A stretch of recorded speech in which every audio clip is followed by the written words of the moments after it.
So let's come back to talk session. We have the two guests, a director of the Hida Clinic Odaiba and also director of Japan Social Football Association, Mr. Sasa Takeshi. And another guest is the one who are suffering from developmental disorder, the fibromyalgia, depression, and compulsive the neurosis and anorexia, and also board members of Poruke and director of the Dekoboko design, Miss Sagara Mao. So we will hear from them and also situation of Japan. And as for moderator, we will have Hasebe Manami-san. She is the MC of the Lives every year. So please, everyone, come back on the stage. Thank you for your introduction, Sho-chan. So I'm wearing the T-shirts with the drawing you draw, the picture that you draw. Thank you. Hi everyone. So please be seated. So now that we are very warm, the dances, the warm-up us very much. So as was I introduced earlier, from the beginning of lives, I've been serving as MC for the whole session. And however, up until now, we didn't have opportunity to focus on mental disorder. So this is the very first time that we have this kind of talk session, the focus on mental disorder, because the first we have to have good understanding on this disability. So my daughter, they has Down syndrome, then Down syndrome, and then Sasa-san, could you explain briefly about the mental disorder? So I'm also seeing the patient with a mental disorder, a sideline. So the actual mental disorder has a broader scope. Simply put, the brain function they due to some changes to the brain function. Because of that, there's some psychiatric, the mental, the symptoms that happen, such as depression and so on. So in a broader perspective, we call it a mental disorder. More specifically, depression or the schizophrenia or the development disorder and also dementia and also dependency, and it's a kind of the department stores of the mental related diseases. And actually, characteristics of this disease have the different symptoms from time to time. Then it's of course difficult for the people suffering from those diseases and also family members and caregivers. Difficult to handle the different symptoms. And then some people see that once they develop the mental disorder, it wouldn't be cured. So whether those symptoms and disease can be cured or not, put this aside. Even if they have some symptoms, still they can have good lively life. So please understand this is the high-level explanation of mental disease. So there are so many aspects included. So it's not really easy to explain it a simple word. And Miss Sagara, you are also the director of the patient group, and also yourself as suffering disorder. So please share your experiences. So I have development disorders and mental disorder. From that perspective, I've been having the activities, and the depression was really serious. And starting with depression, I suffered compulsive neurosis. So what this happened when I was in a junior high school student. So I was studying hard to prepare the test. Nobody asked me to study harder. However, I thought I have to study hard and have to prepare for the examination. And I think that was the time the mental disorder developed. And I went to the hospital, such as Dr. Sasa. So you still seeing doctors. Yes, I still go to the hospital and seeing psychiatric disorder doctor. So I used to have anorexia. They maybe still have it now. So when I was 17, I couldn't eat food. Currently, my height is 164. However, my weight was about 30 kilogram or 40 kilogram back then. So those symptoms, Dr. Sasa. So how many Japanese people have those symptoms and disorders? That could you briefly explain the situation of mental disease here in Japan? So, in the broader perspective, the mental diseases and disorders, and in the according to the data they second year they were, so there are 5.6 million the patients about the 3 years ago from now. So 6 million people have those diseases and symptoms, and the number of patients has been increasing. So it means that those diseases are very close to us. According to WHO data, so this ever since um, the patient developed the mental disorder. So actually, the one every 5 people they could develop the mental illness in their entire life. One every 5.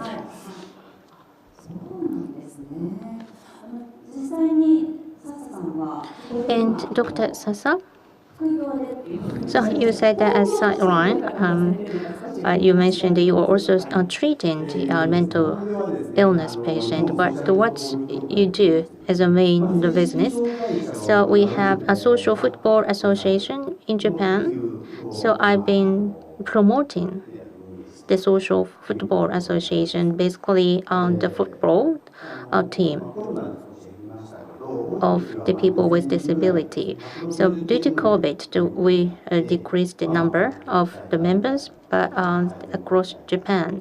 So we have the branches and we have domestic competitions and international competition as well. And the Sagara-san, so what are you doing as an actual person suffering from disease? What do you do in the patient group? So it tries to bring about the changes to the society through activities. And we have activity as a patient group. So from the perspective of the people suffering from those diseases, I want to share the concerns and also share the fun things as well, fun experiences as well, so that we can be connected with the people who have similar diseases and disorders. So having the connection, they create the connection among people with disability. So I believe it isn't easy. So the reason, can I ask the reason why you started to do this? The being connected. To be honest with you, it may not be easy. The people who come to our group, and some of them said that they have never ever talked to someone who has similar conditions. So I would say I happen to have this opportunity. So when I getting better and my weight increased and 40 kilogram and so on. And then a friend of mine, they said that she has the interest in being member, the part of the patient group, and then she asked me. So that's how I started these activities. So I would say if there's no resources and opportunity, I couldn't have this opportunity or these experiences. The timing is important. Mental disorder, when people develop mental disorders, of course, the disease itself is the burden. However, there are some mental, the mental aspect as well. For example, I'm worthless, and maybe I will make a trouble to other people, and the people tend to be isolated. However, on the other hand, of course, they still want to do something. So maybe if they does the the intention or the has if it is the right timing, the feelings come to harmonized, and then they could capture the opportunity. So this could happen to anyone, I would say, right? So 1 every 5 people that develop mental disease and for depression. So at this point of time, the 1 every 15 people are suffering from depression, according to certain data. In Sagara-san's group, so are they sharing or disseminating the information and experiences within the group? Do you disseminate information outside the group? Yes, we do. The issues we have. So I gained weight, and that's why I would say the problem has been solved. Of course not. As somebody also mentioned, the society and the people around us has to change. Otherwise, the situation wouldn't improve. So I think we have to take actions as the person suffering from current situation. We have to proactively move. Of course, if I'm in the bad condition, I can't do much. So here's the question to Sagara-san. Is there any timing that you think you've had a great change? For example, the changes to the people around you. So how people treat me or how people communicate to me? Is that your question? Right.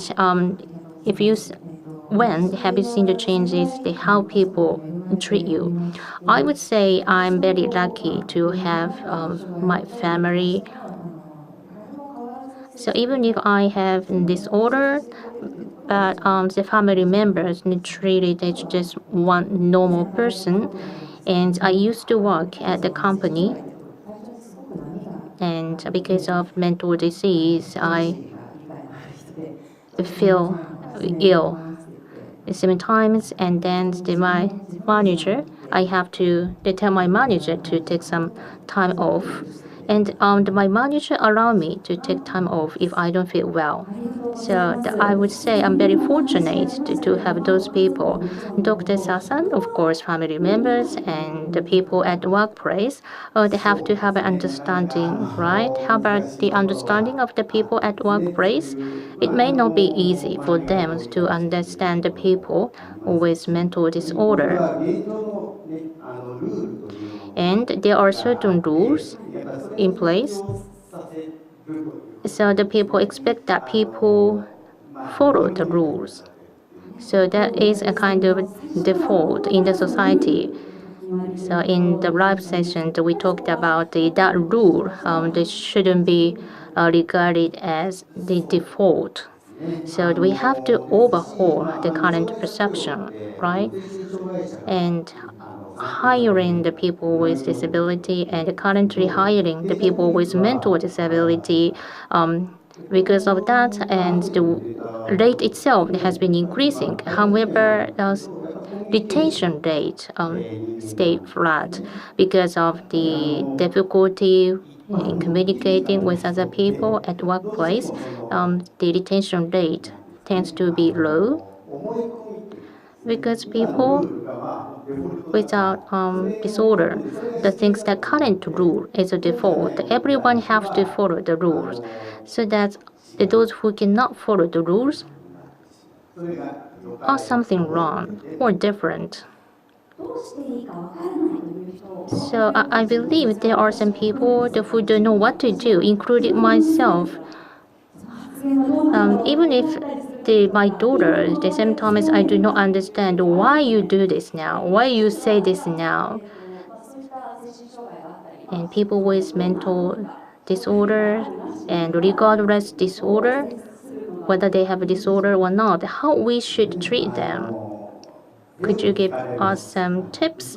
Yes, and I often people often ask this question: how do we treat the people with depression? So I would say that people wouldn't see the individual people; they just see the general, the people with depression. However, so you have to look at one single person who are suffering from disorder, mental disorder, or the depression, but you have to see that person is himself or herself. So you have to ask this question to that person, otherwise you never know. So you assume because this person is suffering from depression, maybe this is the right way to treat him or her. That if you just think that way, then you won't be able to treat them properly. So as I said before, the 1 every 5 the people have a potential. They could develop the mental disease. So if everybody understands that, I think it will be easier for the people with disabled. So people who are suffering depression, but that's not a depression person. So my daughter has Down syndrome, but she's not a Down syndrome person. So Sagara-san, how do you perceive of our discussion? So when you are asked, how can I please you? How can I serve you? What's the best way to serve you? If you are asked, it depends on how this question originates from what kind of awareness. So, okay, you have a development disorder, so you have a mental disorder, so what do you want me to do? Or is the question, Sagara-san, how can I serve you? How can I please you?